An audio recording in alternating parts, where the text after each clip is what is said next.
Pois é, este nosso canal de YouTube esteve parado por quase um ano e agora decidi de abrir novamente para ter umas conversas com vocês, umas 7, 8 conversas, 6, 7 conversas, uns 10 minutos no máximo, para falar, o título dessas conversas eu diria que é O Testamento do Moribundo. E por quê?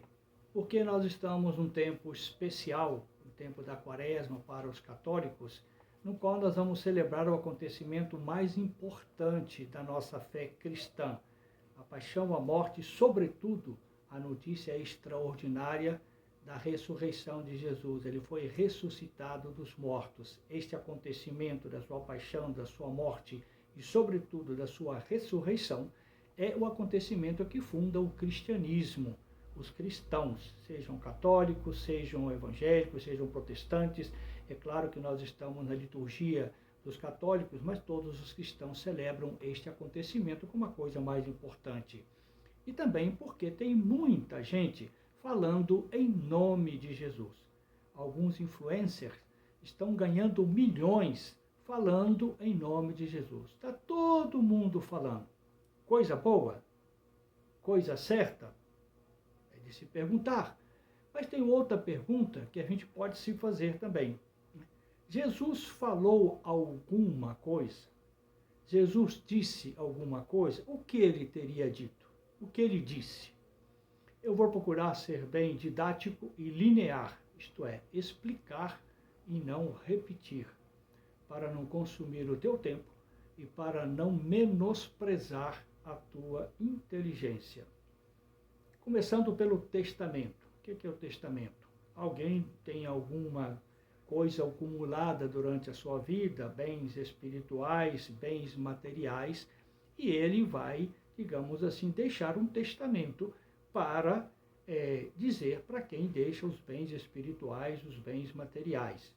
Eu tive a possibilidade de estudar, não tão profundamente, o testamento de duas pessoas importantes, do Papa Paulo VI e depois também do Papa João Paulo II, todos os dois santos agora. E João Paulo II, São João Paulo II para os católicos, ele ficou 25 anos no papado.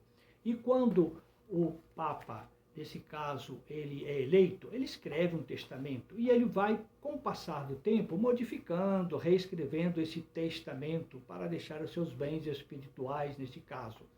E a gente percebe claramente, seja no testamento de Paulo VI, no testamento de João Paulo II, que os primeiros testamentos são longos, reflexões teológicas, pastorais, etc., mas os últimos testamentos, aqueles realmente que eram testamentos da pessoa que sabe que está no momento da sua despedida, são mais curtos, são breves, brota, a gente sente que brota do coração, brota realmente daquilo que mais interessa para a pessoa. Então, é o testamento que brota, né, do coração, o testamento do moribundo. No campo jurídico, não sou um especialista, claro, mas a gente sabe que vale o último testamento, vale os últimos desejos. A pessoa pode escrever 1, 2, 3 testamentos, mas o que vale é o que ela escreveu por último. E além disso, nós também sabemos que no testamento, a pessoa que está fazendo o testamento, ela pode deixar condições especiais para que os beneficiados possam receber esses bens materiais ou espirituais, recebam de fato esta herança, eles terão que cumprir tais e quais condições. A pessoa que escreve o testamento pode escrever isso, pode dizer isso. Deixo este bem para fulano ou cicrano, desde que ele cumpra com tal condição. Isso faz parte também do testamento. Quem escreveu o testamento deste moribundo? Bom, aqui quem redigiu foi João, ou discípulo de João, mas foi João. E o mais interessante é que João foi, segundo a tradição, o apóstolo mais jovem. Quando ele começou a seguir Jesus, estava na sua adolescência, 14, 15 anos, um pouquinho mais, um pouquinho menos, era um adolescente. E ele viveu com muito entusiasmo, com toda certeza, esse crescimento, né, da popularidade de Jesus, que foi extraordinário. No Evangelho de Marcos diz que Jesus não podia entrar na cidade, depois quando ele chegava no lugar tinha que ir para uma região descampada, porque não tinha mais lugar na cidade, que também tinham praças pequenas naquela época. E João viveu tudo isso, né? Palavras extraordinárias, ensinamentos parabólicos extraordinários, milagres que atraíam pessoas de todos os lugares, mais ou menos 3 anos de missão com Jesus.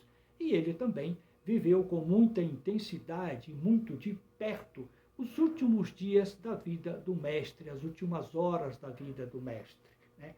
Diz o Evangelho que João foi o único que estava lá ao pé da cruz acompanhando as mulheres, entre as quais também estava com certeza a mãe de Jesus. E uma coisa mais interessante ainda, que dá uma autorivolência, uma autoridade para que João escreva esse testamento, é que João, o próprio João, ele viveu longamente. Ele não morreu martirizado, não morreu de morte matada, como a gente fala, mas ele ficou exilado na ilha de Patmos, e durante a sua longa vida, ele morreu no final do 1º século, com mais de 90 anos, provavelmente, o que era uma coisa muito rara naquela época.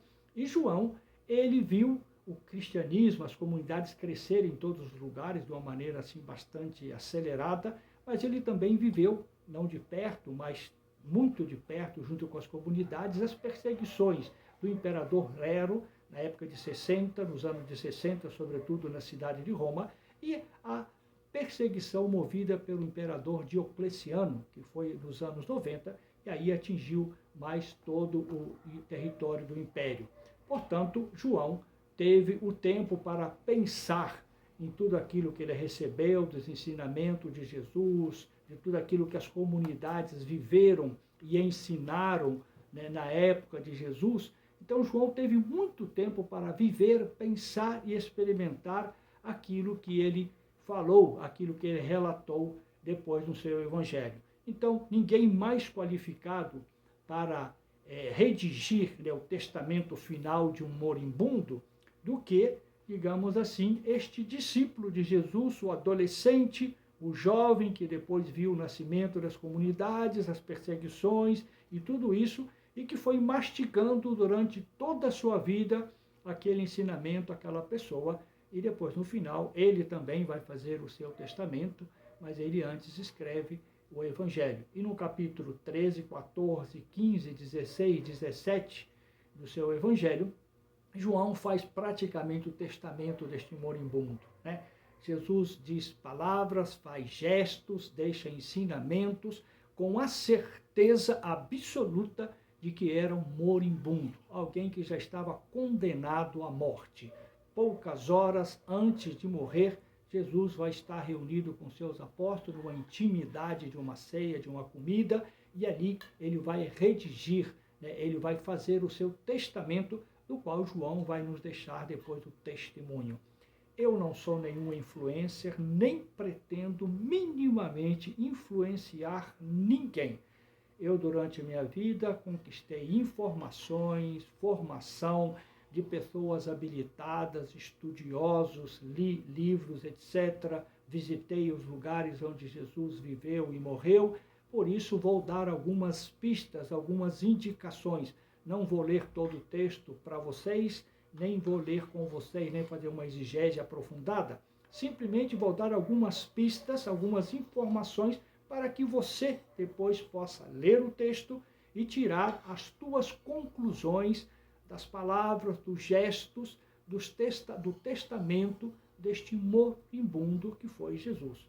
Então, essa é a nossa humilde intenção aqui. Informações, dados, para que você próprio tire e faça as suas reflexões. Se você quiser se adiantar, comece lendo o capítulo 13 do Evangelho de São João.